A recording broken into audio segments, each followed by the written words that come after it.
안녕하세요. 안녕하세요.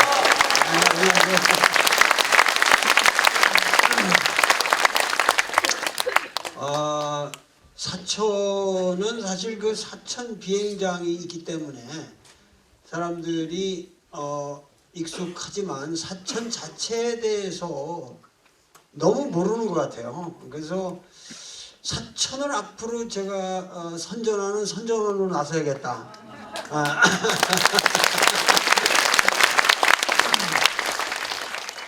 왜냐하면은 우리 이 사천은 아까 여기 해상의 여기 남해 중심이라고 그러셨지만은 그 사실은 역사적으로 이게 전 세계의 중심이었어요. 여러분들이 늑도를 가보시면은 늑도의 어마어마한 패총이 우리나라에서 최대의 패총이 늑도에 있거든요. 근데 늑도에 보면은 거기서 진시황 때 쓰던 화폐가 나오고 그리고 왕망시대 때 나오던 그런 화폐가 나오는 것은 이건 세계적으로 대단한 거거든요. 그러니까 뭐냐면은 여기서 그 배를 중국에서 배를 타고 가면은 바로 여기 지금 늑도로 오는 거죠. 그래서 여기가 저 중국과 한국과 일본을 항상 교역하는 배들의 중심지였고 진시황 때면은 지금 BC 3세기입니다. BC 3세기 때 여기는 벌써 엄청난 국가들이 형성돼 지금 우리가 고대사를 너무 낮잡아 봐가지고 고대사 연구가 안 돼 있거든요. 근데 사실 고대사는 실제로 발로 뛰면서 봐야 돼요. 근데 늑도에서는 진시황 때 화폐들이 나오니까 이거는 벌써 뭐 석탄에 뭐 이런 사람들 아래서 깨나고 이럴 때보다 한 300년 더 앞서서 여기는 아주 발전된 세계 도시였다 그런 얘기죠.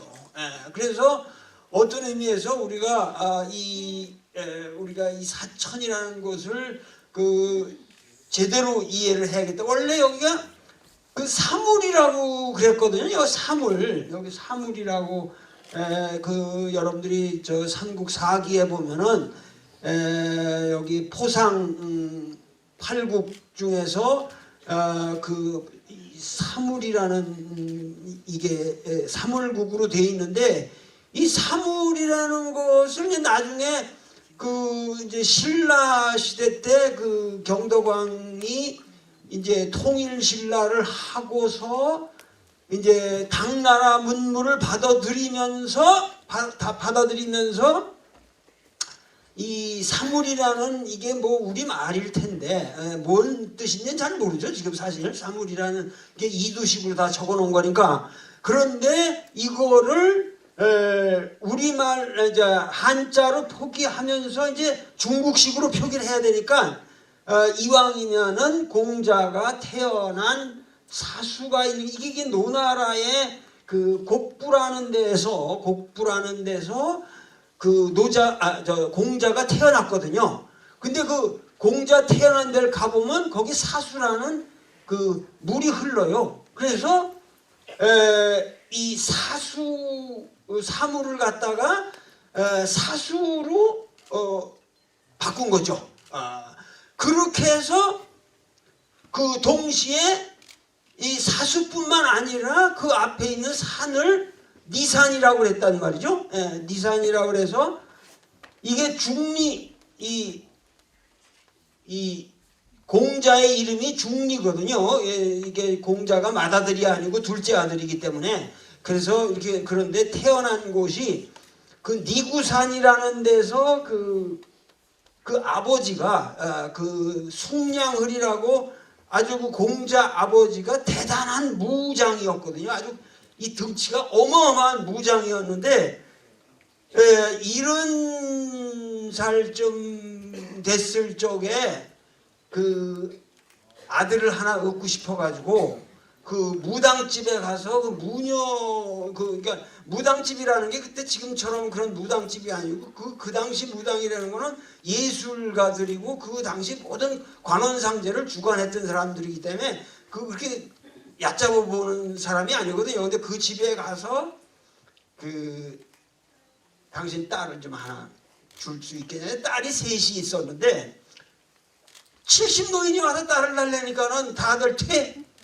퇴해버렸죠. 근데 그 막내딸이 16살 먹은 안중녀라는 그 막내딸이 그 70 먹은 노인을 보고, 여기 좀 노인 양반들은 좀 기분이 좋으시겠네. 70 먹은 노인이 노인한테 끌리는 거예요. 17살 먹은 여자가.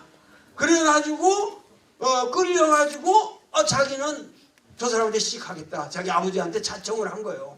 그래가지고 이 둘이서 뭐냐면은 남편이 워낙 늙었으니까, 그래서 안중녀가 뭐냐면은 니산이라는 데로 가서 맨날 빌러 간다고, 지성 드리러. 그래서 생각해보세요. 70 노인하고 그 16살 보고 꽃다운 여자가 니구산으로 맨날 이렇게 가서 빌고 그러다가 애가 든 거예요.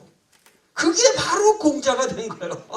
그래서 그 산의 이름을 여기다가 니구산이라고 해고, 아시겠어요? 여기 니구산 있죠? 그 니구산을 해놓고 그 앞에 사수가 흐르고, 그래서 여기는 공맹지도에 여기가 본산이 돼야 된다. 그래서 이미 신라 경덕왕 때 여기를 조선 문화의 이 공자가 태어난 것 같은 그런 곳이다, 이쪽이. 그래서 여기를 사수라고 그러고, 그걸 나중에 이제 고려의 그 누구요? 누구지? 경종? 현종이 왜 왕건이라는 분의 그 손자잖아요. 네, 손자잖아요. 직계 손자인데 왜 그 아버지가 그 왜 또 근친하고 이렇게, 그 당시 근친 상간이 아니고 그 당시 근친 결혼이라는 게 괜찮은 거였어요. 그 옛날 그 고려 시대는. 그래서 거기서 난 사람이기 때문에 여기 와서 저 와룡산에 있다가 해가지고 이제 나중에 임금이 되니까 이 양반이 여기를 이제 이 사주로 승격을 시켰죠. 주로 사주에서 이제 사주로. 그래가지고 이제 나중에 그 이방원이라는 사람이 이제 이걸 통합을 하고 다시 정리를 하면서 이거를 사천으로 바꾼 거예요. 사천으로. 이방원이라는 사람이 사천으로 바꿨다가 오늘까지 이제 내려오는 거죠. 최근에. 그런데 삼천포하고 여기 사천은 원래부터가 이 사물, 이게 한 군데예요. 여기가 하나지 이게 갈라진 데가 아니라고. 그러니까는 그걸 여러분들이 오해를 하시면 안 돼. 그 삼천포하고 사천은 원래 하나의 아이덴티티가 있는 한 고장이고, 그래서 오늘 이렇게 쭉 댕겨보니까 사천이야말로 이게 우리 민족의 귀한 정기가 있는 곳이다.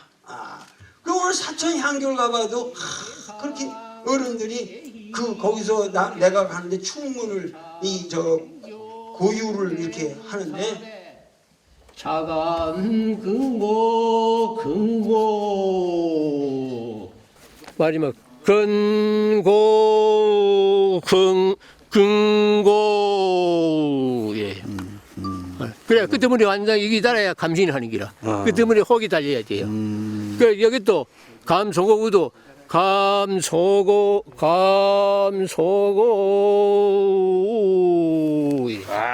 저 최고. 그게 이제 감신을 하는 게. 강진을 해야 돼. 신이 감신하는 게. 그래도 이렇게 하면 안 된대요. 내가 저기 하는데 분이 뭐냐면 해가지고 끝을 이렇게 싹 흐려야 된대요. 이걸 나보고 그걸 가르쳐 주시더라고. 그렇게 나도 그걸 이렇게 충문 같은 걸 읽을 때가 있는데 그걸 반드시 이렇게 싹 끝을 돌리라. 왜냐하면 용꼬리가 싹 감듯이 이렇게 그걸 돌려야만 신이 내려온다는 거야. 하고 그냥 소리만 지르면 신들이 도망간대요. 그래서 그런 걸 읽을 적에도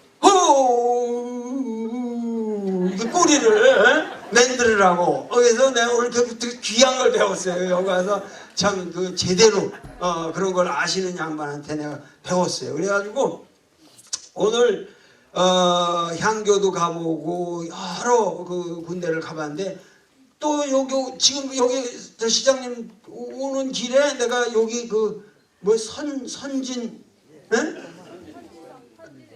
외성이라는 데를 갔더니 거기 뭐 그 여러분들은 비총이라고 그랬는데 그 사실 이총이라고 하는데 이총이 아니고 이게 그 귀무덤이 아니고 코무덤이에요. 귀는 이게 군공을 할 때 두 개는 이게 보장이 안 되기 때문에 코를 잘라요. 여러분들이 꼭 코를 잘라요. 그래서 사실은 코무덤이에요. 근데 코무덤이 너무 그 잔악한 느낌이 든다 그래가지고 일본에서도 이제 교토에 있는 그것을 최근에나 이총으로 바꾼 거거든요. 사실 근데 이 나쁜 놈들이 얼마나 나쁜 놈이냐면 여기 와서 그 전쟁을 하고 그렇게 해서 그걸 왜 이렇게 사람들을 코를 잘라가지고 갔냐면은 그렇게 해가지고 자기들이 이제 도요토미 히데요시한테 보내면은 그걸 소금에 절여 보내면 그걸로 군공을 계산해요.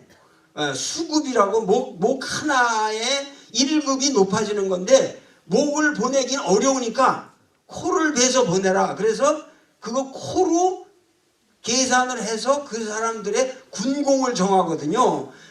그러니 그게 말이 그렇지 여러분들 근데 그게 정유재한테 여기 이제 외성이 있는데 그래가지고 이 사람들이 여기서 저기 했는데 이제 우리 당나라 명나라 명군하고 우리나라 이제 여기 우리 조선 수군 이제 하여튼 우리 조선의 병들하고 같이 힘을 합쳐가지고 이거를 다 치어서 얘들이 이제 도저히 살아남을 수 없는 상황이었는데 어떻게 여기서 그냥 우리 진영에서 화약을 갖고 있다가 여기서 화약이 터지는 바람에 여기 사람들이 그냥 죽어버린 거예요. 글쎄. 근데 대부분은 명군이 다 죽었을 거예요. 우리 쪽보다는 명군이 많이 죽었을 텐데 그러니까 전의를 상실하고 여기서 이놈들이 살아남단 말이에요. 근데 이 전쟁에서 득을 보고 살아나가지고 나중에 내빼낸 놈이 여러분들이 잘 아시는 게 시마즈라고 그래요. 시마즈 요시히로라고. 이 요시히로라는 사람이 이게 대단한 인물입니다. 이게 대단한 인물이라는 게 이게 나쁜 놈이지. 근데 나쁜 놈인데 아주 일본 역사에서는 큰 물건이란 말이에요. 이게 이 사람이 도요토미 히데요시 아주 신복인데 그래가지고 그 도쿠가와 이에야스랑 대적하는 사람이에요. 이 사람은. 그래가지고 이 사람이 뭐냐면 어디 사람이냐면 저쪽 규슈 밑에 사츠마 한슈예요. 사츠마의 번주란 말이에요. 사츠마.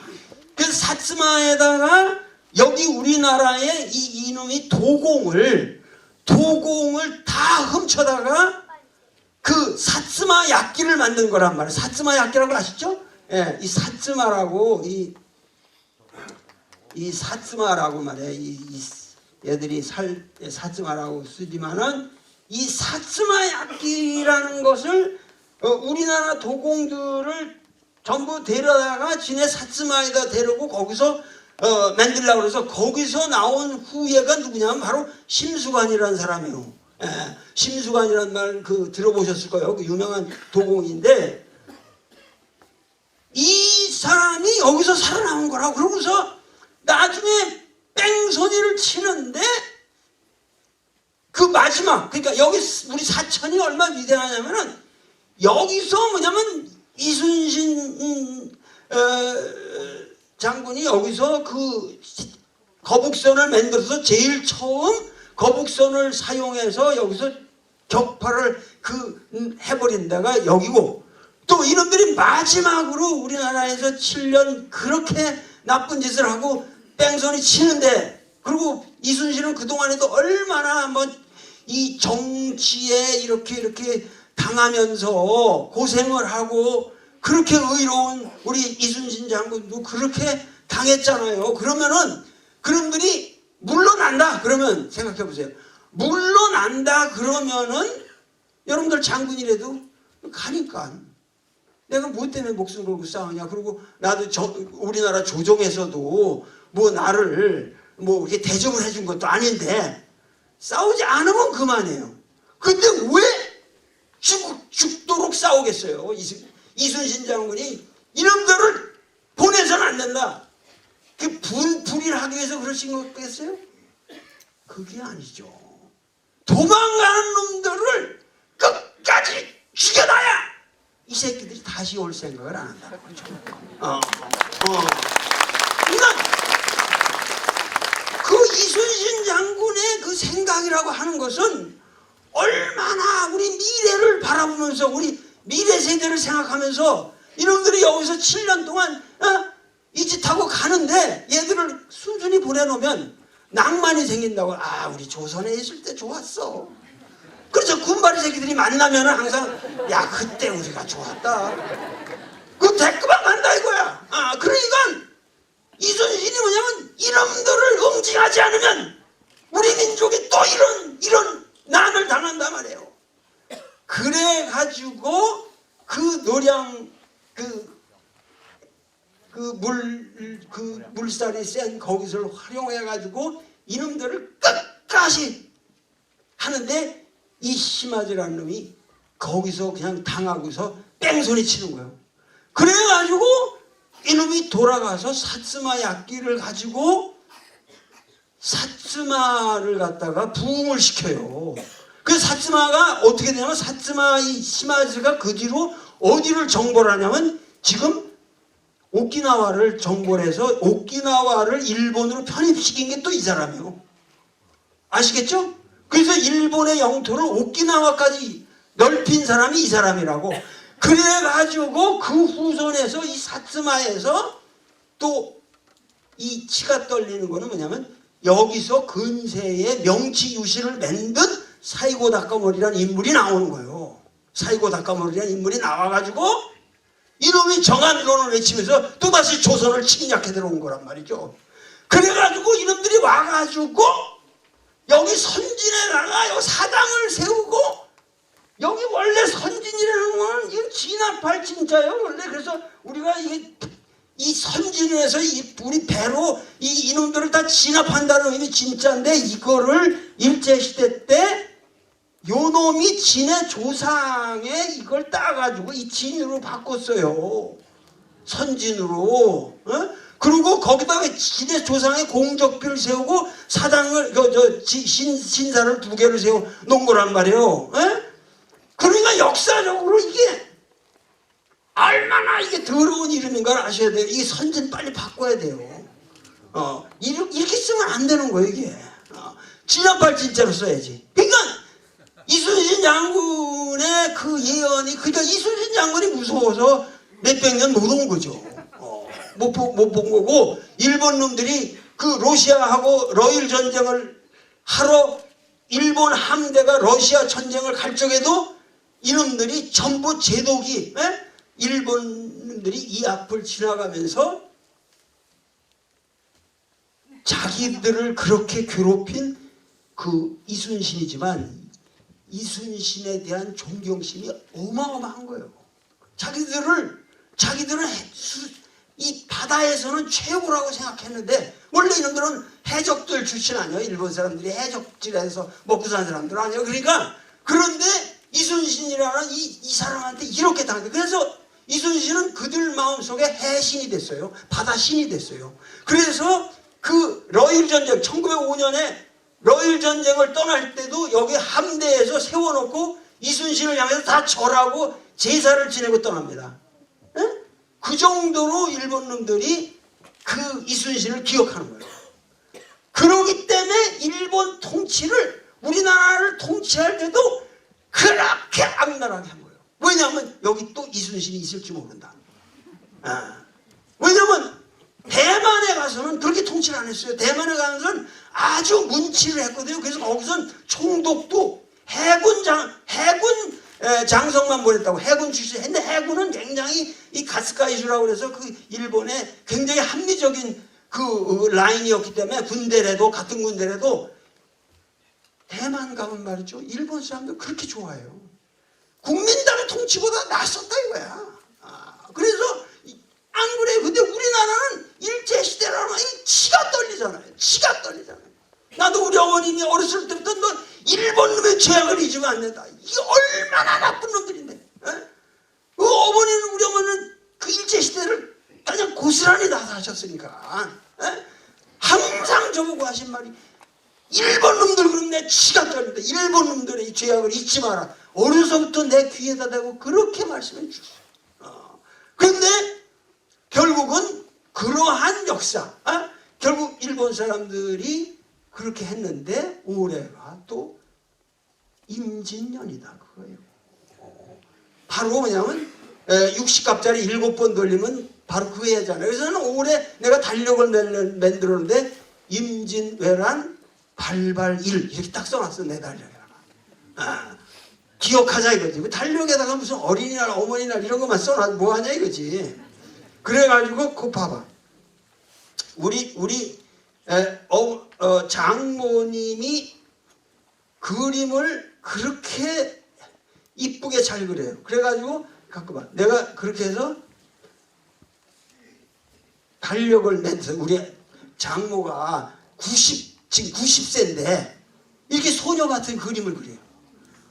그래서 이 그림이 버리기가 아까워서 당신이 그냥 할 일 없으니까 이런 걸 일제시대 때 아주 일본에서 참 그 대단한 학교를 나오신 분인데 그래가지고 이렇게 그림을 잘 그려. 그래서 내가 그걸 가지고 달력을 하나 이렇게 만들어 드리면서 여기다가 며칠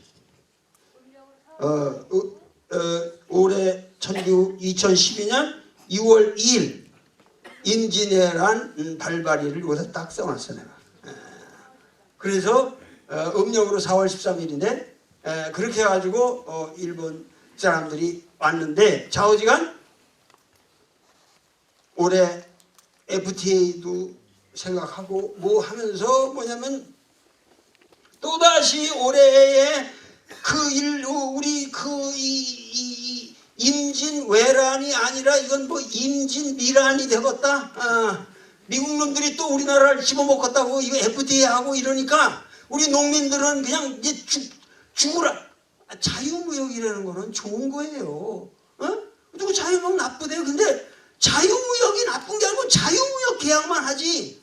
자기들 자유무역의 그 조건을 항상 자기들이 유리하게 지속하기 위한 조건을 전부 만들어서 우리나라의 경제 구조나 법 질서까지 다 뜯어고치겠다는 거예요. 지금 FTA가. 그러니까 이게 문제가 되는 거죠. 우리가 국가에서 농민들을 너희들 농산품을 개발하면 우리 농민들을 이렇게 지원해서 경쟁력 있게 해주겠다. 그러면 그거는 자유무역이 아니다. 너희들 국내법까지 그런 거는 안 된다. 이렇게 막는다는 거예요. 지금 FTA라는 게.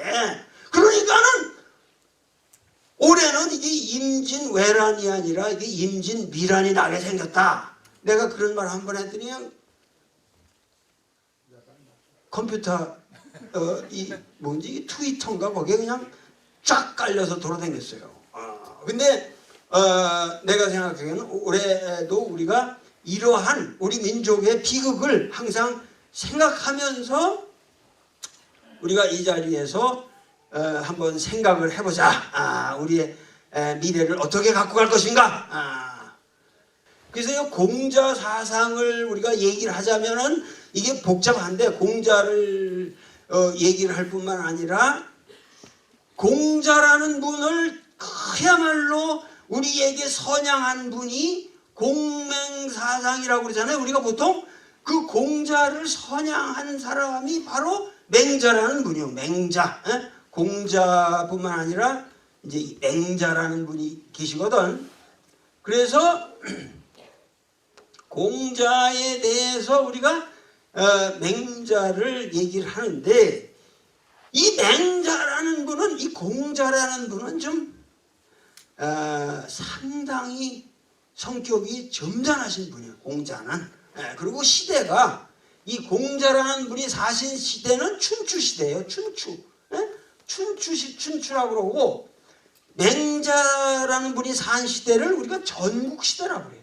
전국. 그래서 춘추 전국이라는 말을 우리가 하는데 이 춘추 시대라는 것은 꽤 그래도 뭐냐면 점잖은 도가 있었어요. 왜냐하면 주나라가 이 세계를 이렇게 전 제후들을 장악하고 거기서 이 봉건 질서라는 걸 만들었단 말이에요. 그래서 각 제후국들이 주나라의 그 왕실의 권위를 인정하고 거기서 살았어요. 근데 그래서 여기 이제 주 왕실이 있고 그 밑에 많은 여기 노나라, 제나라, 초나라, 뭐 진나라 이런 많은 제후국들이 중원에 쫙 깔려 있었는데 이 사람의 통제력이 약화되면은 이게 서로 싸우고 뜯고 하는 자기들이 점점 뭐냐면 이 권위가 상실이 되면 자기들끼리 싸우고 뜯어먹는단 말이에요. 그렇게 되면은 이걸 뭐라 그러냐 하면은 왕도의 질서가 없어지고 패도의 시대가 왔다 그래요. 우리가 패도라는 말을 써요. 패도.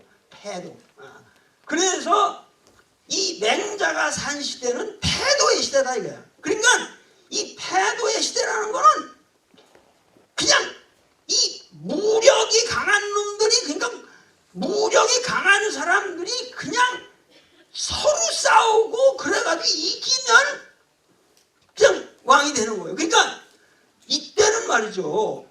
서로 뭐 도덕이 없는 거죠. 이 어떠한 질서가 없고 서로 힘과 힘으로 싸우는 시대. 근데 이게 힘과 힘으로 싸우는 시대가 아주 나쁜 것 같지만 또 좋은 면이 있어요. 왜냐하면은 이 제후들이 서로 싸우다 보니까 항상 뭐냐면 브레인들을 잘 거느려야 이겨. 싸움이라는 게 항상 그냥 무지막지하게 싸운다고 되질 않거든요. 어떻게 하면 이 브레인을 거느리냐? 어떻게 위대한 브레인을 거느리냐 하는 것이 그들의 그 아주 진짜 경쟁이었단 말이에요. 그래가지고 이 전국 시대가 되면은 각 제후들이 각 왕들이 뭐냐면은 나 같은 지식인들을 스카우트하려고 난리를 친 거예요. 그러기 때문에 전국 시대가 인류 사상 그토록 문화가 발전한 시기가 없어요. 지식인들이 대접을 받고. 맹자는 이 추나라 사람인데 이 추나라라는 데는 이 노나라 밑에 있는 작은 나라인데 이 추나라에서 제일 먼저 가는 게 뭐냐면 맹자를 펼치면 양해왕이라는 사람을 만나요. 양해왕.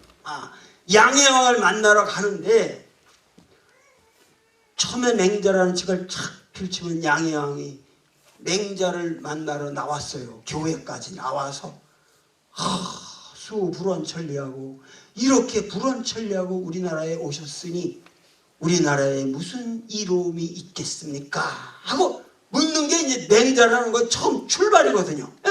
그런데 그게 무슨 얘기냐면 마치 여기서 사실은 그렇게 되면은 여기서 이 맹자한테 그런 말을 하는 우리가 양해왕이라는 사람이 젊은 사람이고 양해왕이 아주 거기 노인이라고 그랬으니까 늙은 사람으로 하는데 그때 맹자는 사실 53살이었고 양해왕이라는 사람은 80세였어요. 그러니까 그러고 나서 그 양반은 그 다음에 돌아가시는데 이 맹자가 나타나는 모습이 가관이란 말이에요.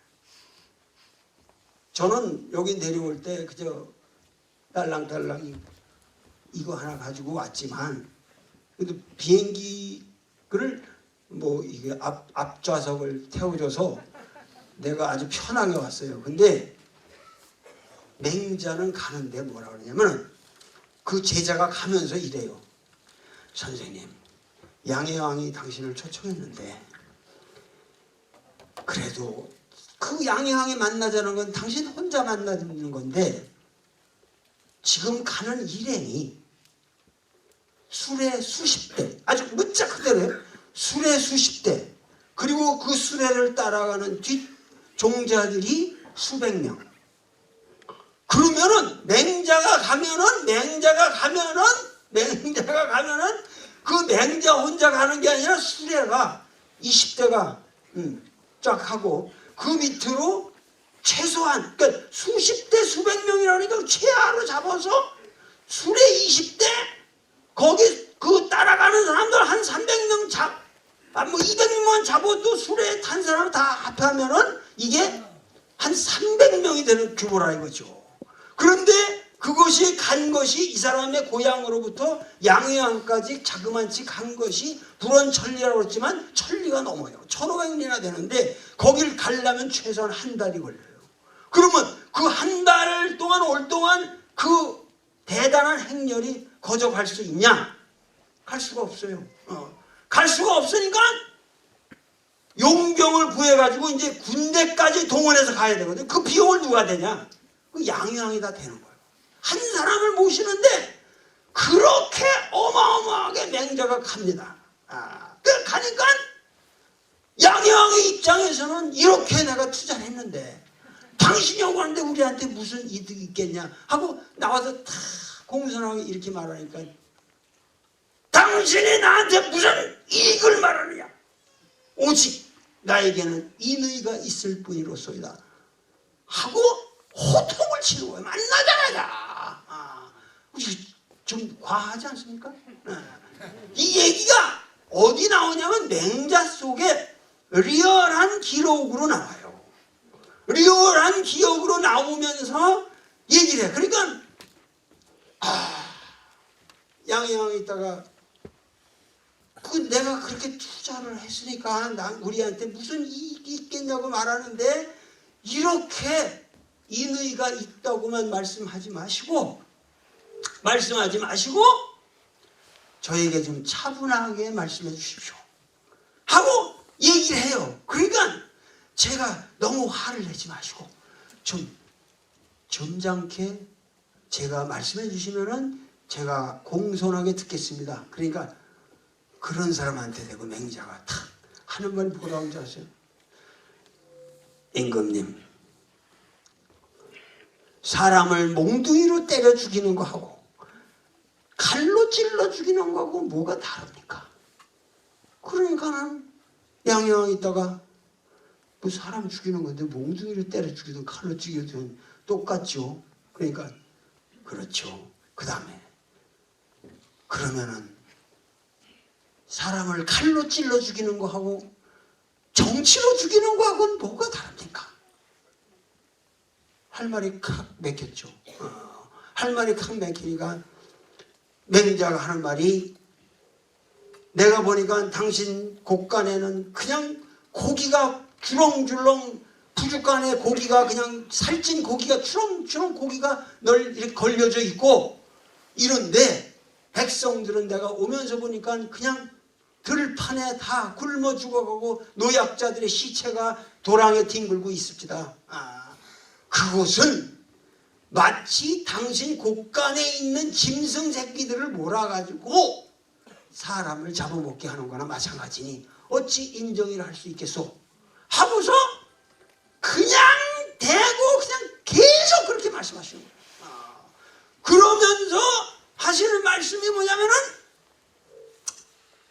그러니까는 이 양양이라는 사람이 너무 진지하게 들으시네. 재미없어요? 괜찮아요? 네. 양양이라는 사람이 이렇게 얘기하는 거예요.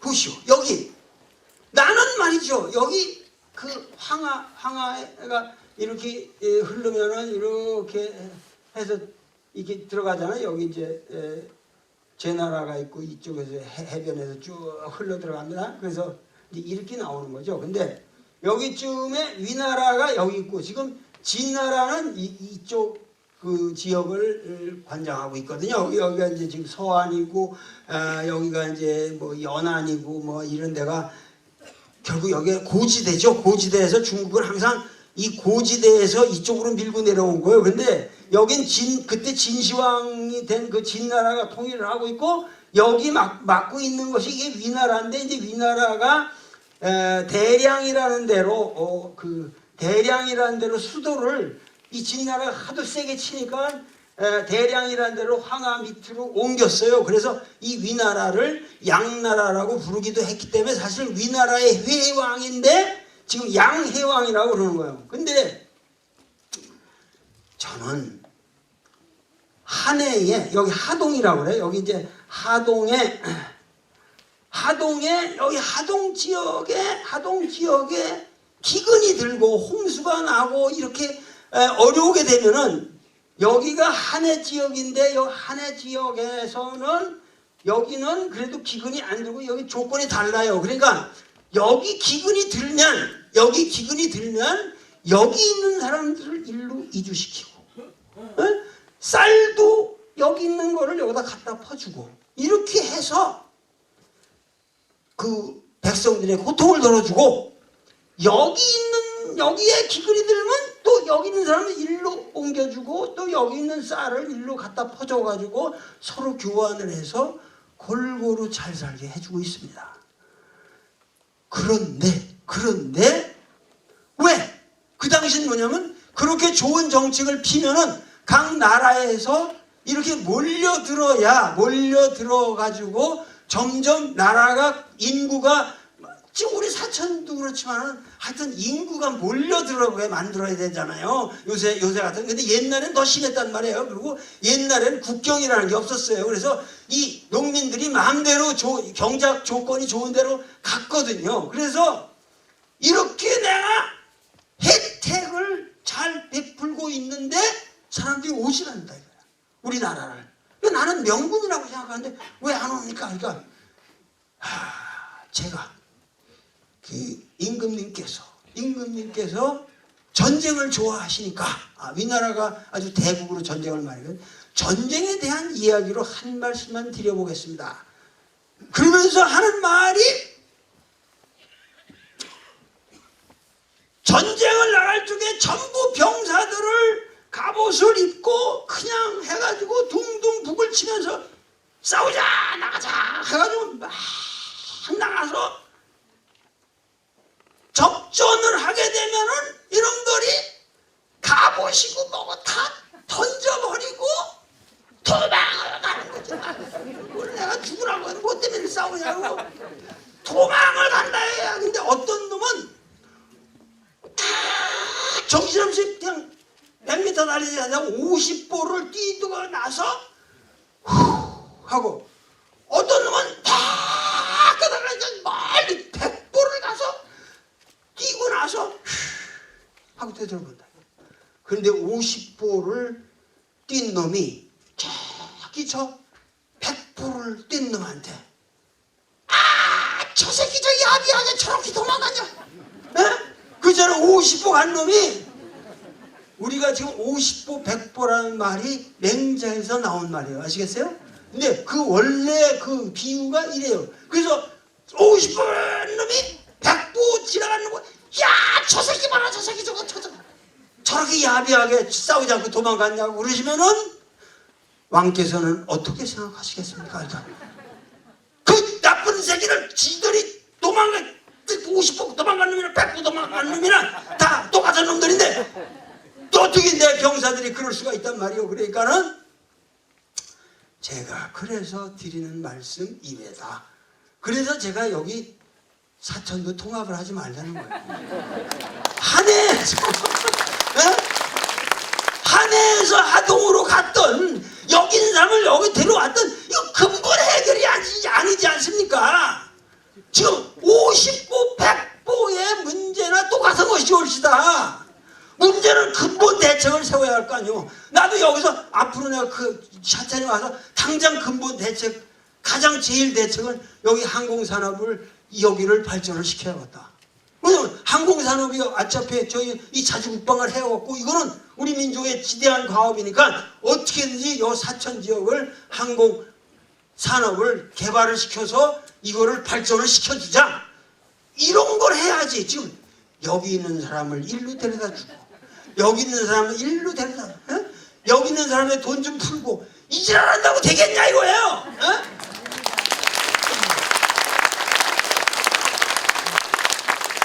그래서 근본이 개선이 안 되는데 뭔 임금님이시여?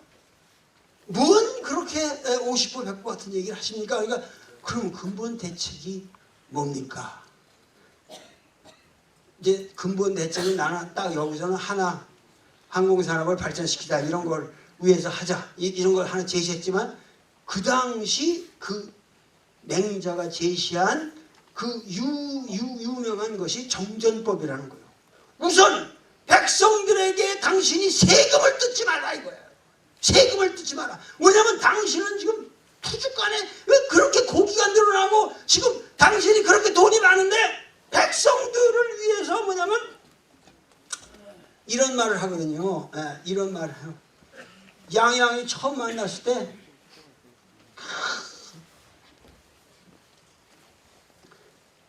왕이니까 맹자를 비원 같은 데로 아주 가더니 뭐 기맥히죠. 연못도 있고 뭐 동산이 있고 뭐 그냥 사슴이 놀고 막 이런 멋있는 동산에 맹자를 초청해서 파티를 누각에서 쫙 열었겠죠. 그러면서 옛날 성왕들 옛날 현자들도 이렇게 아름다운 정원이 있었습니까? 제가 듣기로는 문왕 그 고대 모범적인 문왕께서도 사방 백리의 정원이 있었다고 합니다. 근데 그러니까 맹자 보고 그 사방 백리의 정원이라는 게 그게 그렇게 어마어마하게 큰 건데 그런 거를 문왕이라는 그렇게 위대한 성왕이 가지고 있었습니까? 그러니까는 전에 있습니다. 전에 오는 바로 문헌에 반드시 그렇게 쓰여져 있습니다. 그 틀림없는 얘기입니다. 그러니까 그런데 왜 지금 한 1, 2밖에 안 되는 조그만 건데 이게 한 10리밖에 안 사방 10리밖에 안 되는 조그만 동산인데 그 백리를 그 양반을 갖고 있었는데 나보고 왜 이렇게 우리 국민들이 왜 이거 당신이 이렇게 큰 동산을 가지고 있냐고 나를 비판한다.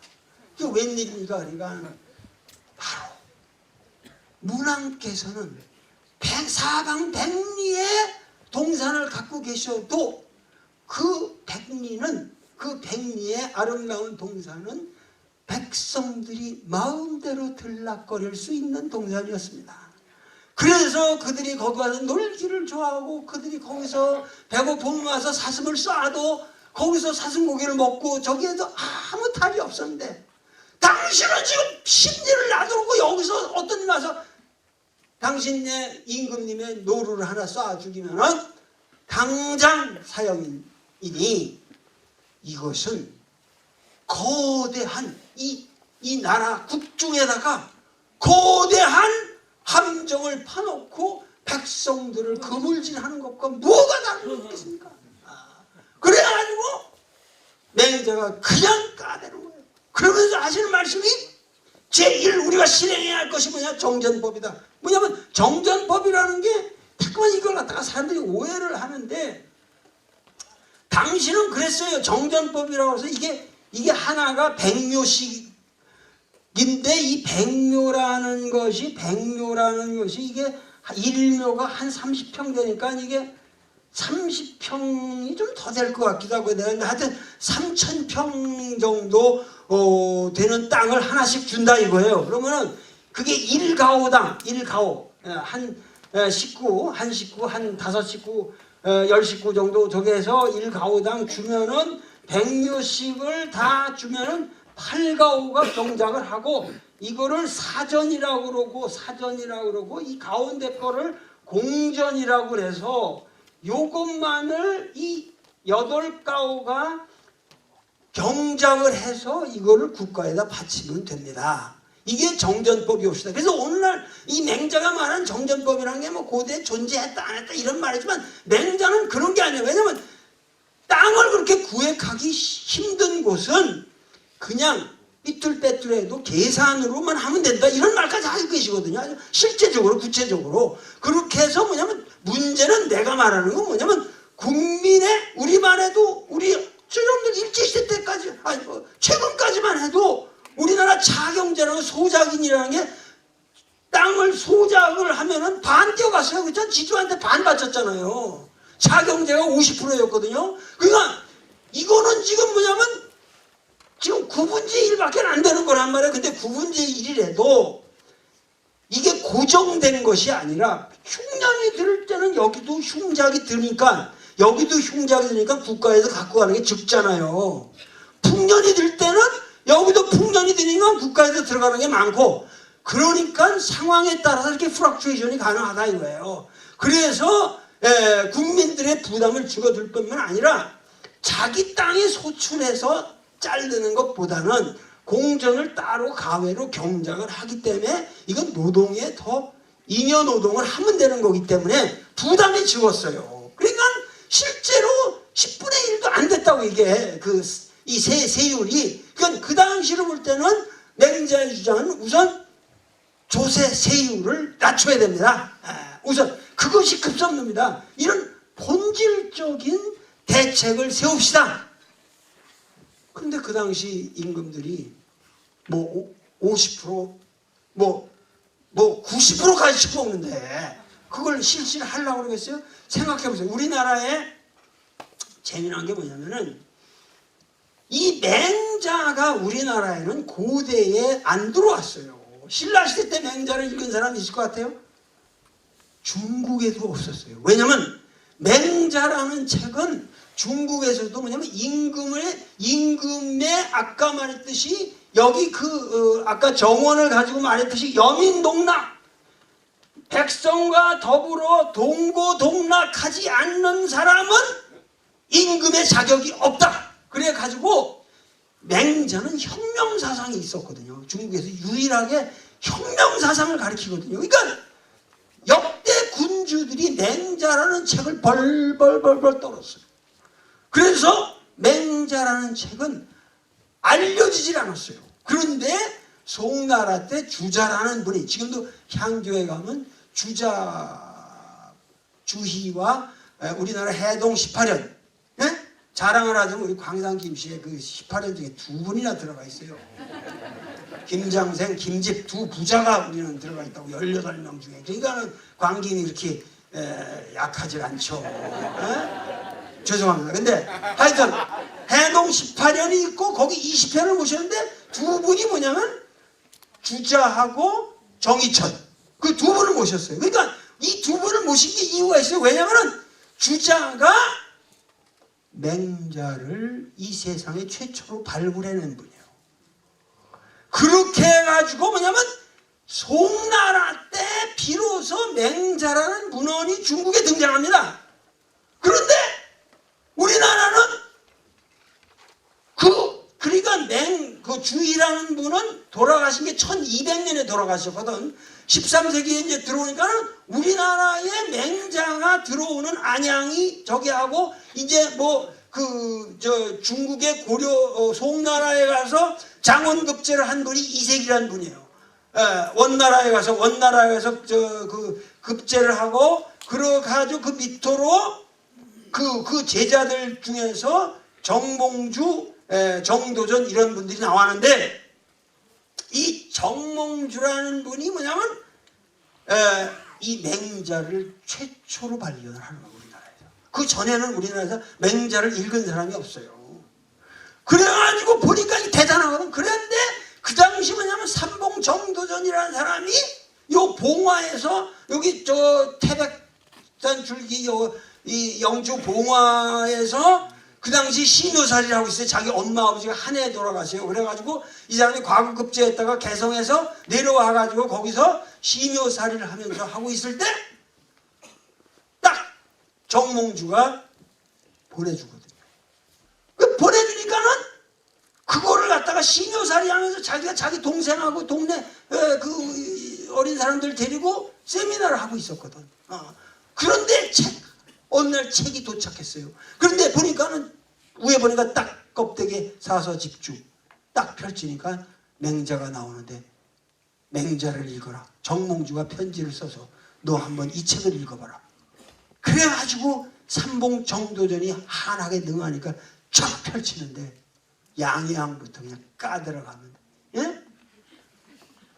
미치는 거지 그냥. 뭐라고 그랬냐면은 제선왕이 맹자한테 물어요. 제선왕이 물어요. 옛날에 걸주 이런 건 아시죠? 폭군.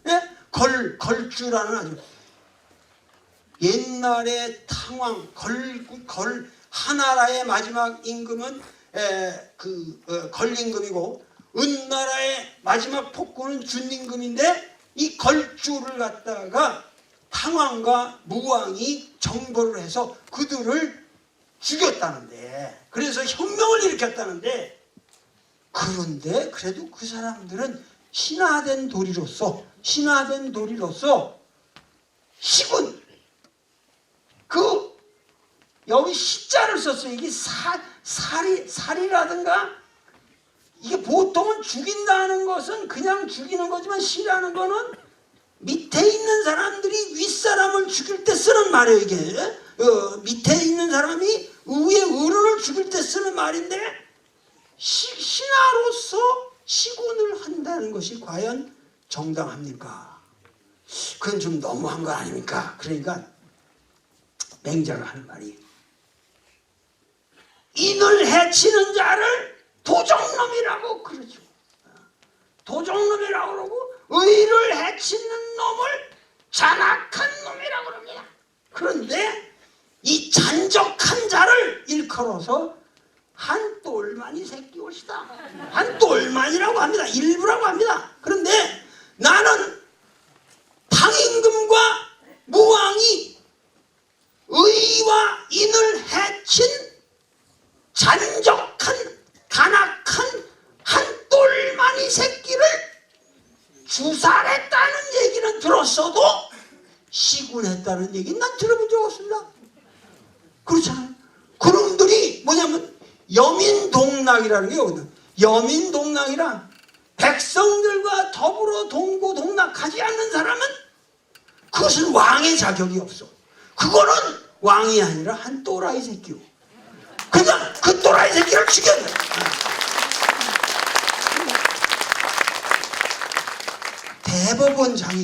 대법원장이라도 여러분들이 법을 제대로 집행해주고 권위 있게 해줘야 여러분들에게 대법원장으로 권위가 있는 거지, 지들이 법을 어기면서 그냥 조작해서 판결을 내리면 그놈은 대법원장이 아니라 한 또라이 새끼지. 그렇잖아요. 그러니까는 맹자의 사상이라는 게 이게 군주가 보기에는 끔찍한 거죠. 명태조가 이걸 보고 나서 이 자식이 지금 있으면 내가 볼기를 칠 텐데, 맹자를 갖다 두려워해가지고, 그래가지고 그냥 맹자 제사를 철폐하고, 맹자를 갖다가 맹자에서 군왕을 비판하는 분 다 빼가지고 맹자 저료를 썼어요. 그 맹자 저료를 쓰는 게 피토하고 나중에 듣거든.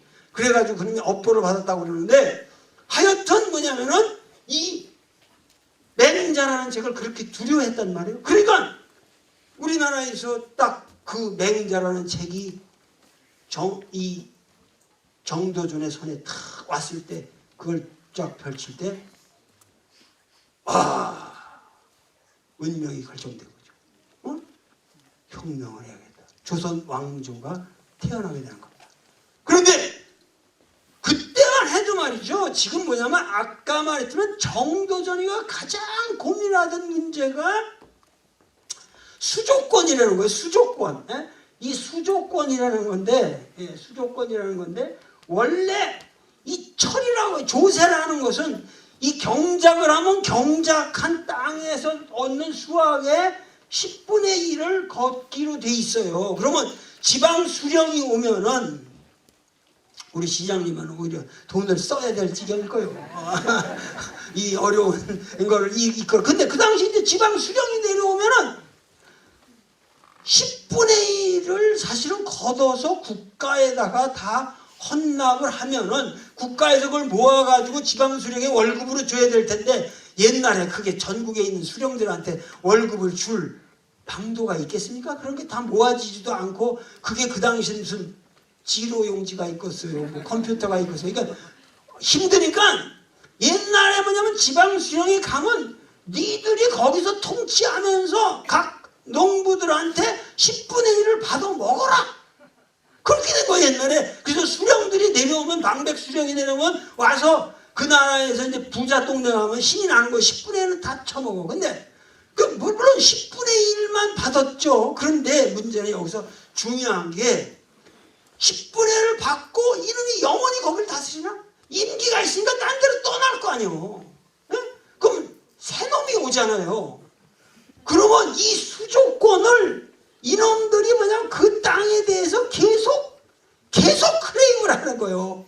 딴 데 가서도 딴 데로 갔는데 그러면 여기 새로 온 놈이 또 10분의 1을 또 받을 거 아니에요. 그러면 여기 왔다가 딴 데로 간 놈이 이제 죽잖아요.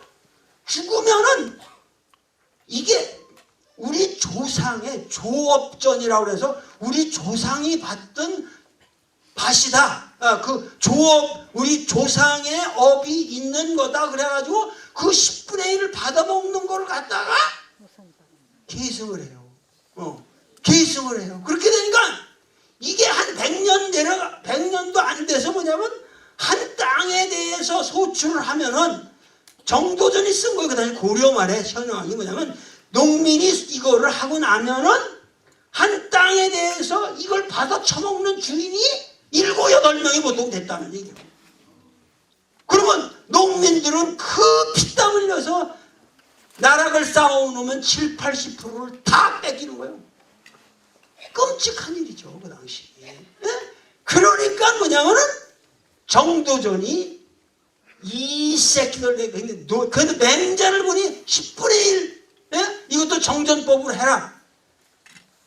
그래서 뭐냐면 정도전은 완벽하게 전국의 토지를 다 몰수해서 그거를 갖다가 일시적으로 국가에서 경자유전이라 땅을 실제로 경작하는 사람들한테 다시 분배해 줘야 된다 하는 경자유전의 원칙에 따라서 토지개혁을 구상한 거예요.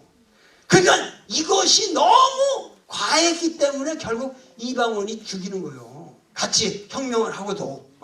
그러나 하여튼 이 정신이 쭉 내려가서 뭐 끊임없이 균전법이니 뭐 여러 가지 뭐 이런 것들이 계속 오는 건데 하여튼 뭐냐면 우리나라의 혁명 사상이라는 것이 이 맹자로 인해서 우리나라에 이렇게 들어왔다는 얘기예요. 그래서 우리나라는 유일하게 뭐냐면 중국에서도 맹자를 안 가르치고 일본에서도 맹자는 금서시 됐어요. 그런데 우리나라는 어려서부터 동국마마 교육을 할 때 맹자를 안 읽으면 안 돼. 맹자를 안 읽으면 안 돼. 아버지가 자식을 가르칠 때, 부모가 자식을 가르칠 때는 반드시 정도로서 하려고 한다. 그렇잖아요? 자기 부모가 자식을 나쁘게 가르치는 사람이 없어요. 교의 정도라, 반드시 정도로 가르치는데 그거를 자식이 다 받아들고 그거를 열심히 실천하면 문제가 없다. 행복한 일이다. 그런데 자식이 부모 말을 안 들을 경우가 많다. 그렇잖아요? 정도로 나는 가르치려고 하는데 얘들이 그걸 실천을 못해. 그럴 때는 반드시 개지노라. 그것은 반드시 분노가 일게 된다.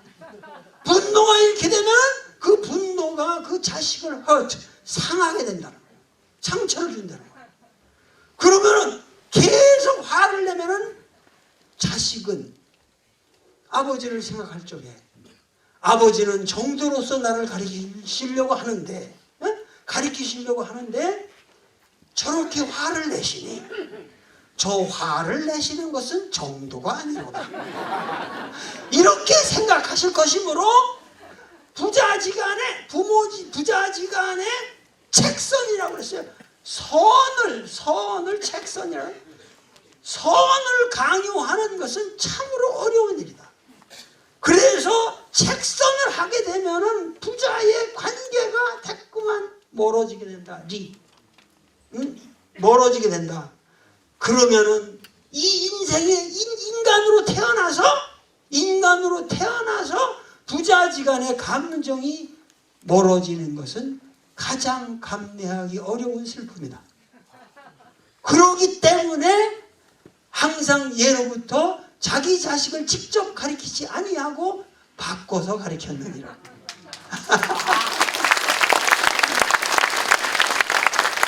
그 맹자를 읽어보면 이렇게 지혜로워요. 이런 말씀들로 아주 가득 차 있어. 가득 차 있어. 니들한테 내가 좋은 얘기를 하나 더 해줄게. 그 당시 뭐냐면 맹자시대에 아주 그냥 그 유명한 그 사람들이 뭐냐면 종행가라고 있었어요. 종행가.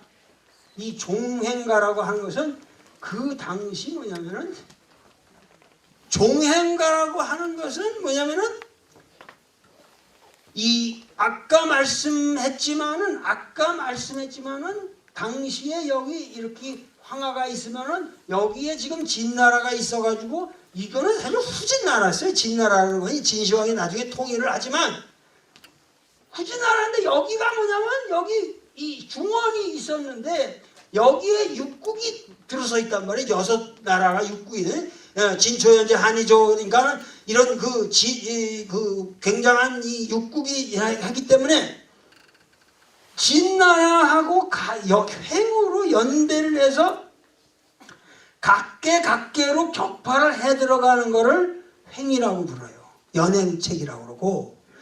그리고 이 진나라를 그렇게 할 때는 우리가 합종 이거를 갖다가 합해서 우리 6나라가 힘을 합쳐서 여기 대항하자. 이게 합종책이라고 해요. 그래서 이 합종파하고 연행파들이 그 소진장이라는 사람들이 진짜 대단했거든요. 그리고 이 사람들이 어떻게 머리가 좋은지 장이 같은 사람은 그 어디 갔다가 그 군주한테서 군주가 무슨 고곡이 그 귀한 옥이 없어졌다 그래가지고 의심을 받아가지고 저놈이 훔친 것 같다고. 그래서 억울하게 곤장을 맞고 다 죽고 사지가 다 찢어지도록 죽게 돌아왔어. 그래가지고 집에 들어와가지고 들것에 실려왔는데 다 그냥 의도맞게 돼서 마누라 보고 내 입을 보시오. 혀가 살아있어? 혀는 움직여요. 그러니까는 말도 멀쩡히 하시네요. 그러니까 됐어. 혀만 있으면 내가 이 세계를 움직일 수 있어. 이 종행가들이 이렇게 대단한 사람들이야. 예? 난 혀 세치만 있으면은 문제 없다. 딴 거 다 망가져도. 그러고서 이 사람들이 그 당시 종행가들이 그냥 세상을 말아먹는 거예요. 그래서 머리를 써가지고 어떻게 연횡 합종의 전술이 그냥 찬란하죠. 여러분들 사마천의 사기를 보거나 전국책이라든가 니들이 한문을 잘해서 나처럼 그런 책을 읽으면 얼마나 좋겠나. 너무 재밌어요. 그런 책들을 보면은. 근데 그래가지고 어떤 이 경춘이라는 그 어느 종행가가 와가지고 맹자한테 요즘 소진장이만 정도만 되면은 공선용이라든가 이런 사람들만 되면은 천하의 대장부라 할 수 있지 않겠습니까? 이렇게 그 유명한 말을 한단 말이에요. 천하의 대장부라는 말. 그 말. 왜냐면 이들이 한번 나서서 기침을 확 하면 천하가 오금을 절어서 천하의 쟁이들이 벌벌 떨고 이 사람들이 가만히 굴굴 참을 자면 천하가 평온해지니 이들이야말로 천하를 들었다 놨다 하는데 이들이야말로 대장부라 하지 않겠소이까? 응? 대장부. 이게 무슨 얘기냐면은 옛날 말에 지금 우리가 대장부란 말 우리 잘 쓰죠? 대장부란 말을 잘 쓰는 게 대장부란 말은 맹자에게서 나온 말이요. 그런데 대장부라는 말은 남자가 사내가 20이 되면 관을 써요. 이거를 관례를 사관례라고 하는데 관을 쓰고 이름을 받는데 자를 받는데 그렇게 되면은 장부라고 불러요. 아시겠습니까? 이 장부라는 말에 대해서 크다 작다 이런 말로 해서 큰 장부다 그래서 대장부라는 거예요. 맹자에게 소장부란 말이 있게 없게요. 있죠. 소장부, 저 소장부 새끼 그런 말이 있거든. 그리고 잘 쓰는 말은 천장부라는 말을 써요. 천한 새끼죠. 천장부 새끼는. 그러니까 대장부에 대해서 근데 이 장부라는 말은 이 대라는 것은 그 장부를 수식하는 형용사고 이 장부에 대칭되는 말은 뭐냐 하면 당시로 사내니까 여자예요. 그때 여자라는 말을 썼어요. 그래서 장부는 20세면은 관을 쓰고 관례를 하면서 그때 부친이 장부로서 살아가야 할 훈계를 주어. 여자는, 그러니까 이건 이제 여자를 낮잡아서 하는 얘기가 아니라 이제 맹자시대 여자 얘기니까, 여자는 16이면 시집을 가면서 이제 나와가지고 꽃가마를 타고 대문을 나오는데 엄마가 눈물을 흘리면서 나와가지고 꽃가마 타가지고 카텐을 이렇게 열고, 얘야 너 지금부터 가는 곳이 너희 집이다. 여기는 이제 잊어라. 그리고 가면은 그 시집에 충실하고 거기에 법도를 따르고, 이제 너는 그 특히 남편의 말을 순종하면서 평생을 살아야 하느니라 하고 당부하면서 눈물을 흘렸다고 해요. 그것이 여자의 도다. 그런데 하는 말이, 네가 지금 이 종양가 새끼들을 내 앞에서 대장부라고 하니, 이놈들은 기껏해야 처첩지 도도, 여자의 도도 안 되는 놈들이다. 왜냐하면 이 새끼들은 겉으로 폼을 잡는 척하지만 그것은 헛폼이고, 실체는 아까 여자가 가면 그 남편한테 너는 종속해서 남편에게 순종해 살아라 그랬잖아요. 그러니까 아무리 머리를 써도 그놈 머리 쓰는 거는 군주를 위해서, 군주가 죽으라면 죽고 살려면 사는 놈들이니까, 아무리 머리를 잘 써서 세상을 호령하는 것 같지만 그놈들은 여자지도 하나의 여자밖에는 안 되는 놈들이다 하면서 하시는 말씀이, 거천하지 광고하고, 나는 거천하지 광고하고,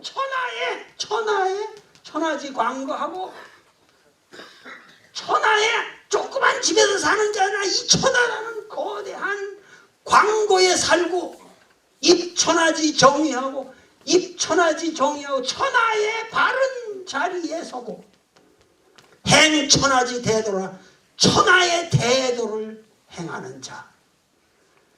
그렇게 해서 뭐라고 그러냐면은, 득지하면, 뜻을 얻으면은 여민유지하고 백성들과 더불어 그 뜻을 나누고, 불득지하면 뜻을 얻지 못하면은 독행기지라, 반드시 홀로라도 그 뜻을 실천하는 자.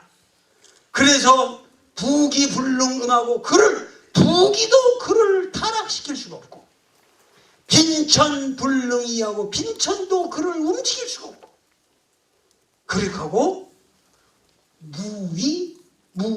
위무불능구리라. 위세, 어떠한 위무, 여기 위무라는 것은 그 당시 가장 무서운 권력이라고 하는 건 국가 권력이거든요.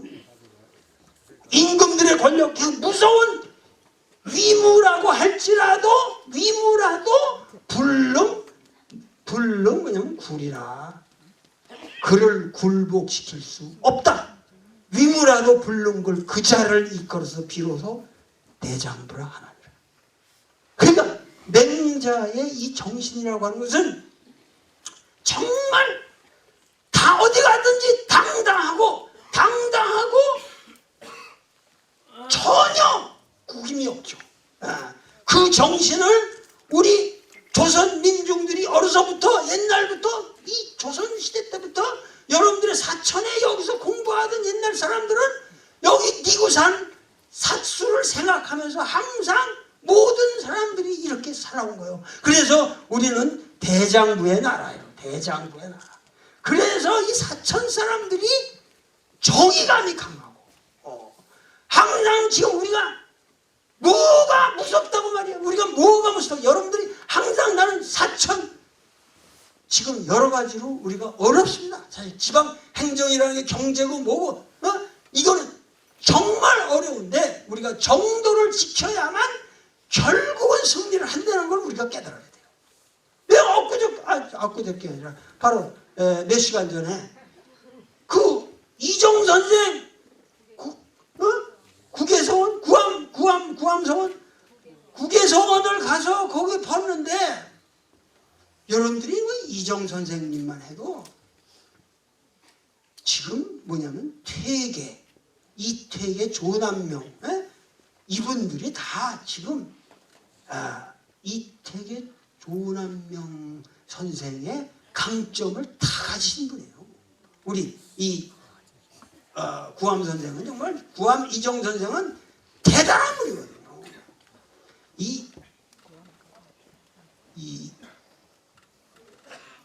남명 선생은 대단한 학자이긴 한데 좀 뻥이 세요. 뻥이.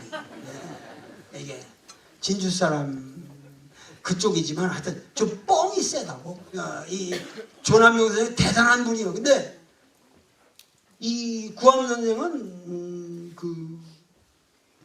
결국 조남명 선생보다는 결국 나중에 이태계 선생의 영향을 더 받죠. 왜냐하면 싸워요. 하종학인가 하는 사람의 그 부인이 그러니까 하종학이라는 사람의 부인이 사실은 그 남명의 진료가 들어갔는데 그 양반이 돌아가시고 그 뒤에 후처로 들어온 그 이씨라는 사람들이 나중에 과부가 돼가지고 아주 음탕하게 뭐 했다. 그래가지고 그거 가지고 쌍이 붙어버려요. 그래가지고 구암 선생이랑 그 남명 선생하고 그래서 남명 선생이 그냥 이거를 완전히 그 단절을 했거든요. 그런데 하여튼 이 구암 선생이 참 대단한 그 뒤로 엄청난 이 성리학의 아주 대가가 되신 분이죠. 여러분들 거기 가시면 거기 가면 허미수 선생이 그 글씨를 그 이 양반의 그 묘비를 비문을 쓴 거 보면은 대단합니다. 거기 가보면은. 그런데 여러분들 생각을 해보세요. 근데 그 앞에 어떻게 그 만죽산 그 산을 갖다가 그렇게 무지막지하게 깎아놨냔 말이야. 그게 주민들이 그렇게 반대하고 그랬는데도 거기가 어떻게 공단이 들어설 자리입니까? 그래. 여기 시장님도 계시지만 하여튼 난 그거 지금이라도 빨리 대나무를 다시 심어가지고 그거 어떻게 고쳐야겠어요.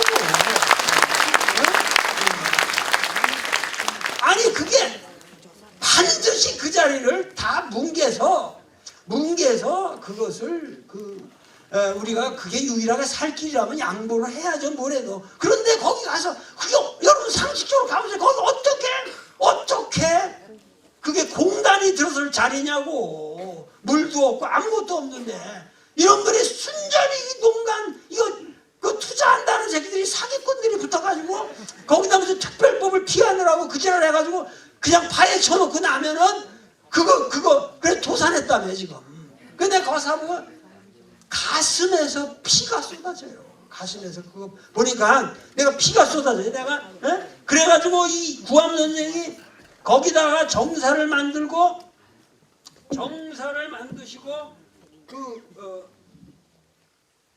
여기 여기 보세요. 그래가지고 거기 오시면서 퇴계 선생이랑 떠나는 거를 보면은 퇴계 선생이 이렇게 구암 선생이 떠난 걸 읊었어요. 그대 떠나고 봄산을 누구와 함께 유람할까? 새 울고 꽃지며 물만 부질없이 흐르네.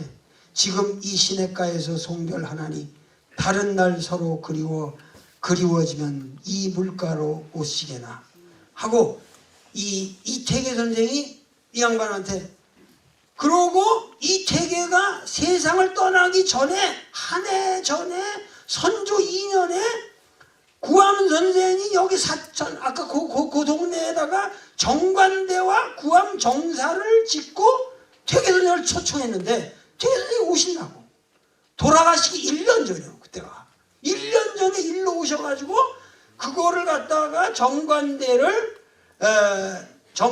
대관대 크게 보라 그래서 정관대를 대관대로 고치시고 구암정사를 대관제 서재로 개칭해가지고 거기다가 부속 건물을 거경제, 명의제, 불기당 명이라고 명명하면서 퇴계 선생이 여기 와서 그거 다 하신다거든요.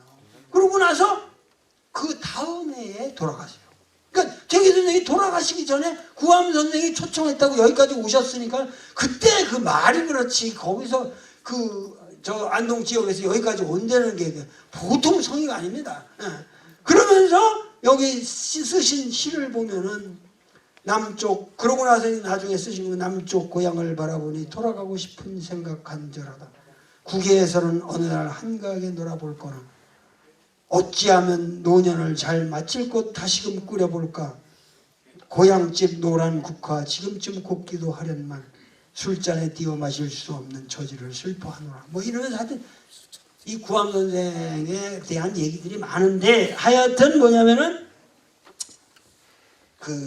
우리가 이게 돈을 벌라고 그래서 그게 뭐 벌어지는 것도 아니고 그냥 어디까지나 우리가 현명하게 판단을 하고 인생을 어떻게 우리가 그야말로 이 사천 하나만이라도 정도를 앞으로 지켜가는 그러한 고장이 되어갔다. 그렇게 해서 뭐냐면은 1차적으로 내가 보기에는 우리나라의 이 지방의 모든 문제는 우리가 지금 지방 자체로 해결할 수 있는 그런 여력이 사실은 없어요. 뭐 발버둥을 치켜봐도 사실 다 젊은 사람을 떠나고 노인들 남고 이러는데 지금 이런 모든 걸 생각해 볼 적에 국가에서 이건 근본적인 대책을 세워야 됩니다. 근본적인 대책을 세워야 하는데 내가 엊그저께도 어디 가서 내가 강연을 하면서 그런 얘기를 했지만 이 농촌이라는 건 지금 이 맹자도 하시는 말씀이 우리가 이 땅을 버리면 망한다 그거예요. 땅을 버리면. 그래서 그 당시도 뭐냐면 상인 계급들이 상당히 활발했거든요. 이 맹자 시대만 해도. 그런데 그놈들은 자기가 사는 땅에 대한 애착이 없으니까 항상 부동하고 돌아다니니까 이놈들은 거기에 대한 자기 애양심도 없고 애착심도 없고 애국심이 없기 때문에 그놈들만 있으면 나라 꼴이 안 된다고 그러죠. 그렇게 해서 뭐냐면 항상 우리가 땅을 지킨다고 하는 것은 농민들이 지키는 거예요. 그저께도 내가 신문을 보니까 요새 경실련에서 경실련이 아니라 경제연합회 전경련에서 뭐 선거철이 오니까 우리도 뭐 어떻게 반성하겠다 이러는데 반성을 어렵다지 지들이 반성을 하냔 말이지. 지금 30개 재벌이 한국의 GDP 97%를 차지하고 있어요. 그러면 30개 기업이 한국을 갖다 다 말아먹고 있다는 얘기인데 그렇게 된다면 지들이 그렇게 해서 이 나라를 그렇게 말아먹으려면은 마투고 뭐 아니 조그만 우리 상점 다 내서 우리끼리 잘 살았던 거예요. 근데 거기 와서 마트를 뻥 세운다는 거는 그 인민군이 와서 따발총으로 갈기는 거 더 지독한 짓이야. 네?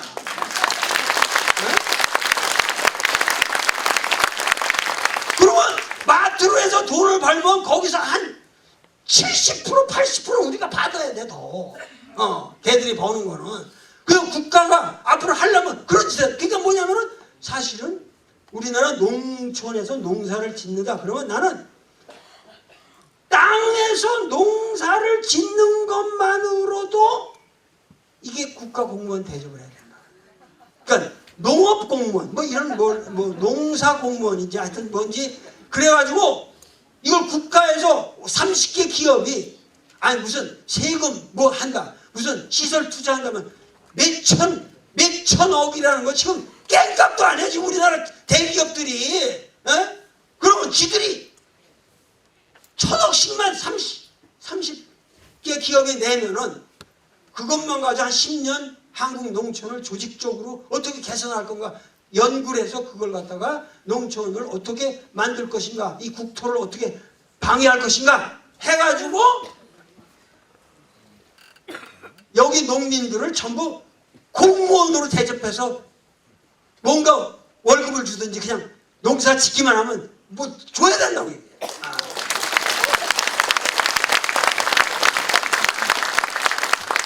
아니 그래야 정당한 거 아니에요? 그건 뭐냐면 맹자가 하는 말이 임금님 보고 당신이 여민 농락하지 않으면 너 너는 이 순간 왕이 아니다. 넌 한 또라이 새끼다 그랬잖아요. 그래서 혁명을 하자고 그랬지만은 사실 앞으로 우리가 지금 힘이 없어서 그런데 우리 국민들이 기업도 이제는 혁명의 대상이 돼야 돼요. 기업도 우리한테 우리를 갖다가 그렇게 파괴하고 우리를 갖다가 그렇게 희생시키고 하면서 자기들의 자본만을 불린다고 한다면 우리가 어떻게든 그걸 혁명을 시켜서 뒤엎어버려야 되겠어요. 아니 그렇잖아요. 정치는 혁명의 대상이라고 하면서 왜 기업은 혁명의 대상이 아닙니까? 그러니까 기업들이 정신 차리게 만들어야지. 나라를 갖다가 지금 이렇게 마음대로 말아먹고 모든 걸 지금 이명박 정부가 들어와서도 가장 큰 문제는 자꾸만 공공기업의 공공윤리에 관한 뭐 전기세도 뭐 다 사기업으로 만들자. 이게 잘못된 발상이에요. 모든 게 지금 여기도 이거 저 국방산업 이런 것도 앞으로 한다면 전부 개인 기업을 한다면 망하는 거예요. 안 되는 거예요. 그거는 국가가 우리 웰페어 우리 국민들의 기본적인 복지와 관련되는 것에 대해서는 장악을 하고 거기서 혜택을 줘가면서 기업들도 살리고 그리고 기업들도 마트를 운영해도 중소 거기 납품업자들이 거기다 납품을 하면서 행복하도록 만들어가면서 해야지. 이 새끼들은 그냥 돈을 짜는 대로 짜가지고 그러면은 여러분들은 마트 가서 싸게 사는 저처럼 생각하지만 실제로는 가격이 다운이 되는 게 아니라 품질이 나빠지고 모든 경제가 망가지는 거예요. 결국은 개선이 되는 게 아니에요. 그러면 우리가 점점 근대화된다. 점점 우리가 좋은 세상이 오는 것 같죠? 천만에 우리가 일본 놈들이 우리나라 와서 일본이 우리나라를 식민지로 삼은 게 문제가 아니요. 지금 우리나라 기업이 우리나라 국민들을 자국민들을 식민지화하고 있단 말이죠.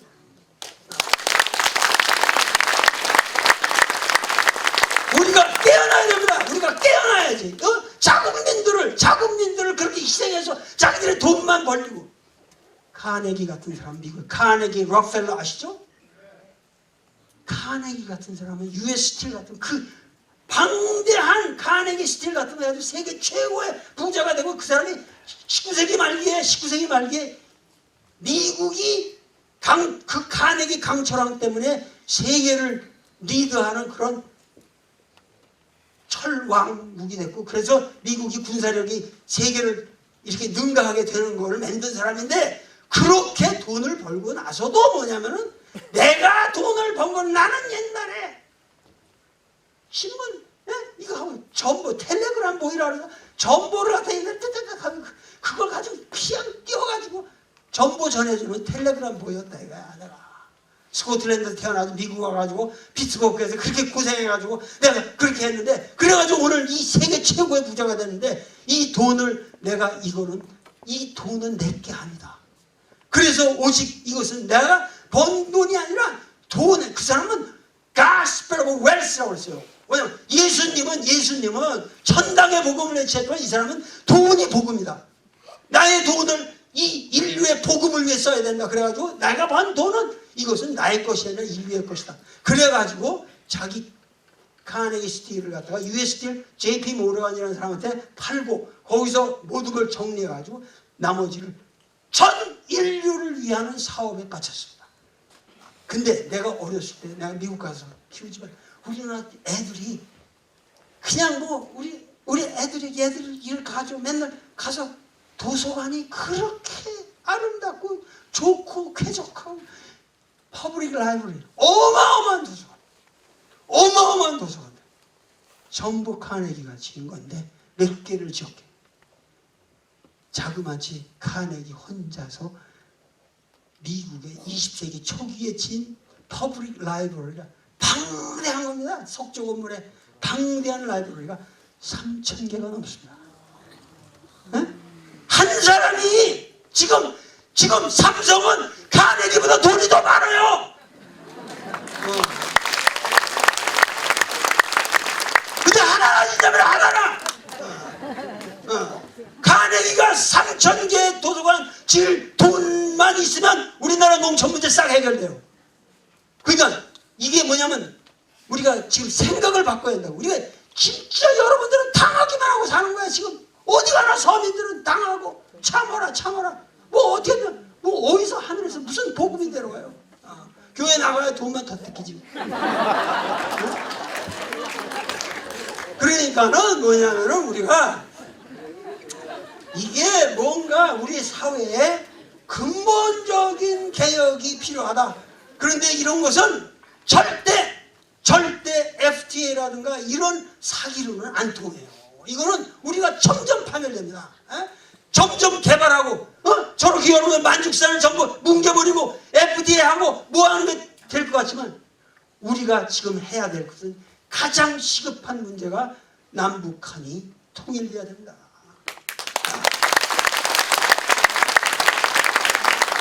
왜 우리가 북한이라는 시장을 놓고 북한의 노동력을 놓고 북한의 그 막대한 자원을 놓고 왜 그거를 갖다가 중국한테 다 바치고 있어요? 왜?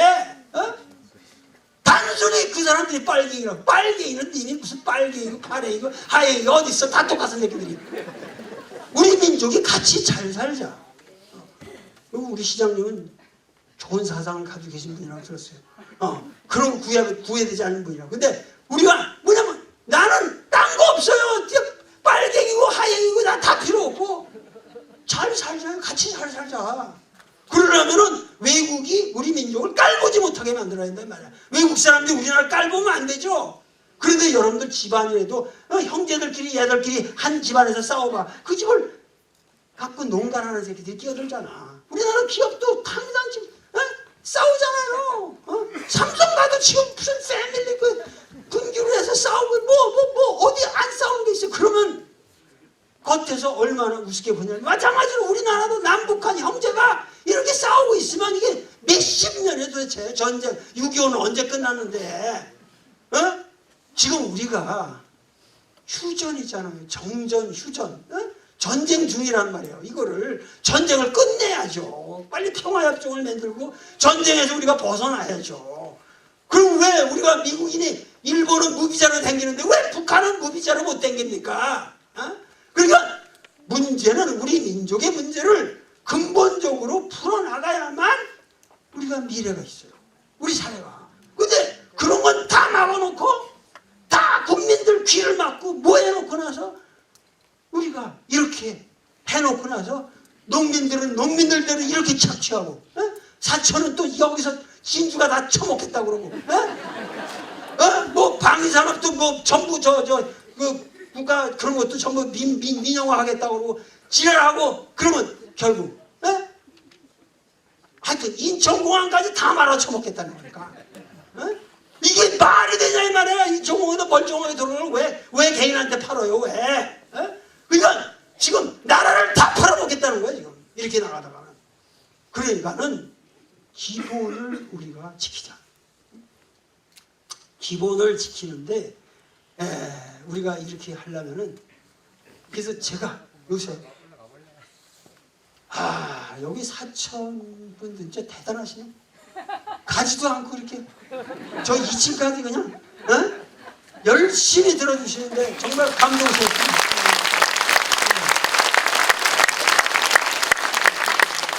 나는 좌파도 아니고 우파도 아니고 진보도 아니고 보수도 아니고 아무것도 아니에요. 나는 오로지 우리 민족이 정정당당하게 이 땅에서 이 지구상에서 대접받는 민족이 되길 원하고 그리고 내가 어디까지 내가 어려서부터 내가 얼마나 한이 많았으면 내가 동경대학 우리 일제시대에 우리를 갉아먹은 일본의 대정신의 본산인 동경대학을 내가 가서 처음시러 가겠다.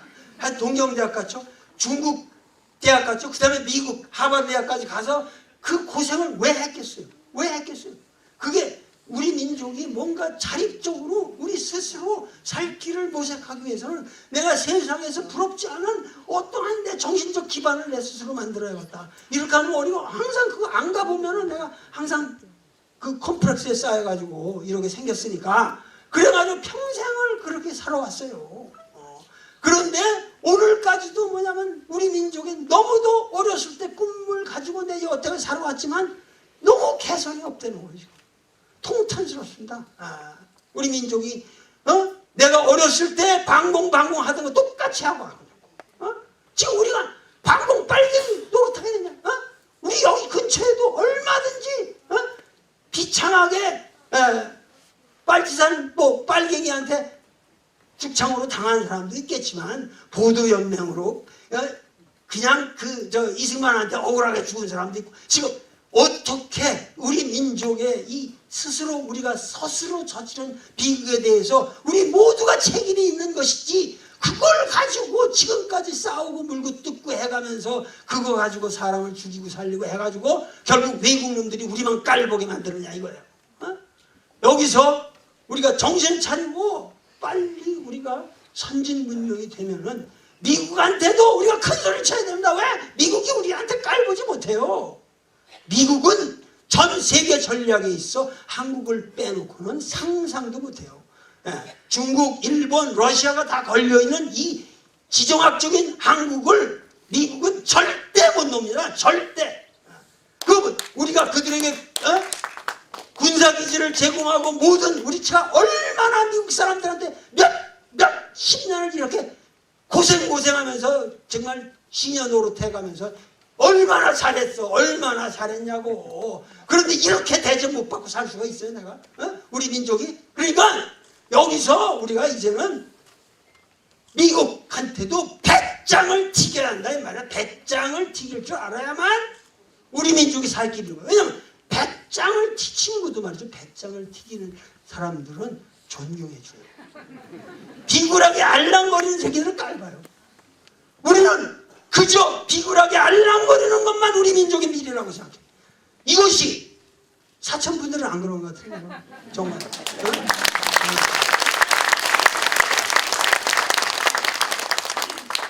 우리 민족의 미래를 생각하면서 내가 여기서 생각하는 것은 어떻게든지 내 건강해가지고 오래 살아야겠다는 의견밖에 없어요. 왜냐하면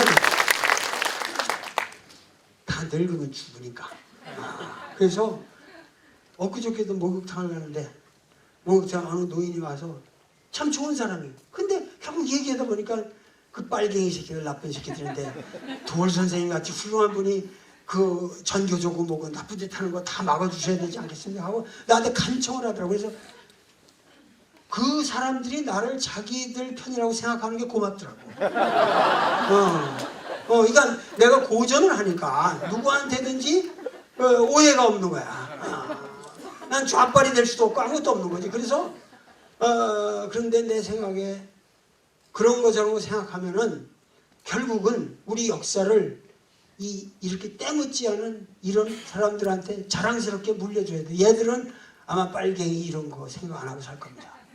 정말 보도연맹에 비극도 없고 죽창에 맞았던 우리 빨치산도 없고 얘들 머릿속에 나는 얘들 시대에 분명히 더 나은 조국의 미래가 전개될 거라고 믿어요. 그래서 얘들한테 바톤을 넘겨주기 위해서는 내가 조금이라도 좀 오래 살아야겠다.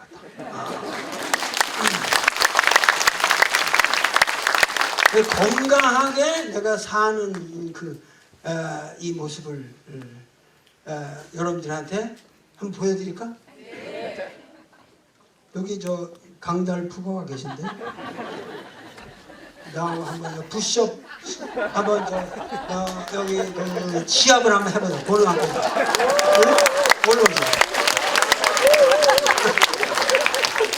나는 푸시업을 이 손으로 하는 여기 찍어가지고 하는데 가만히 있어봐. 이거를 하려면 우리 둘이서도 이렇게 하는 거야. 조금만 더. 잠깐.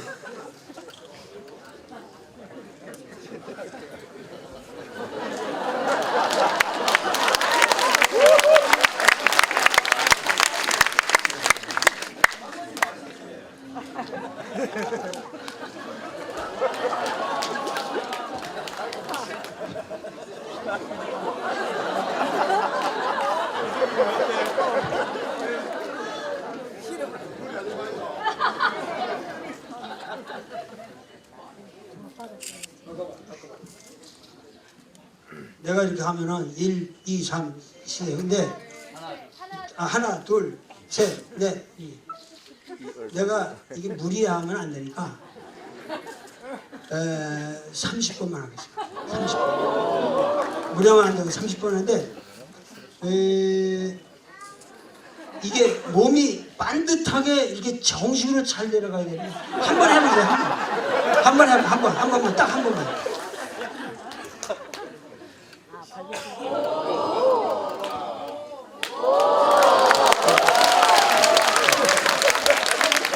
그렇게 하시면 됐어요. 그렇게 하시면 그럼 하나 둘 하는데 나는 한 수를 더 떠가지고 이걸로 할 거예요.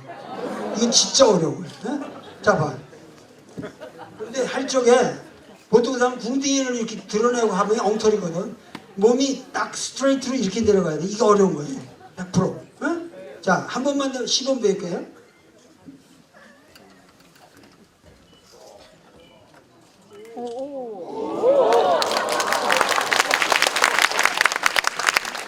이렇게 해서 나는 빨리 하는데.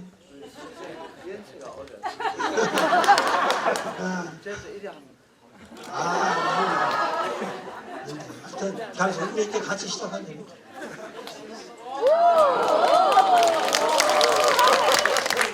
이제 30번 하는 거야. 30번. 감달 파이팅! 감달 파이팅! 자, 30번 할게요. 내가 30번 거짓말이나 보세요. 시장님하고 같이 하시는 거 내가 하여튼 열심히 건강하게 살아서 우리 젊은이들한테 올바른 가치관을 전해주고 그러기 위해서 내가 건강해야 되는 것을 여러분께 보여드리기 위해서 우리 두 사람이서 여기서 한번 이런 재미난 퍼포먼스를 하겠습니다.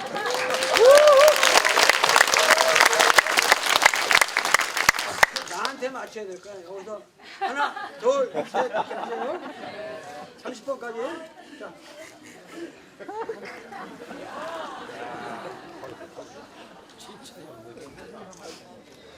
하나, 둘, 셋, 넷, 다섯, 여섯, 일곱, 여덟, 아홉, 열, 열하나, 열둘, 열셋, 열넷, 열다섯, 열여섯, 열일곱, 열여덟, 열아홉, 스물, 스물하나, 스물둘, 스물셋, 스물넷, 스물다섯, 스물여섯, 스물일곱, 스물여덟, 스물아홉.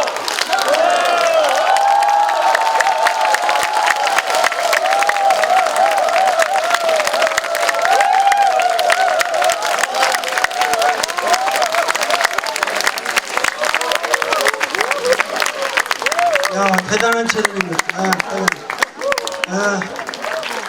여러분들의 제 강의를 들어주시는 그 가슴 속의 그 뜨거운 그 열기가 오늘 이렇게 제가 느껴본 적이 없고 제가 아무것도 여러분들에게 구체적으로 도움을 드리는 게 없는 것이 참 안타까우나 역사는 보이지 않게 우리 같은 사람이 지켜가는 어떤 도덕성이라는 게 그래도 이 역사를 지탱하는 겁니다. 그래서 하여튼 죽을 때까지 최선을 다해서 여러분들과 함께 이 역사를 지키도록 노력하겠습니다. 감사합니다.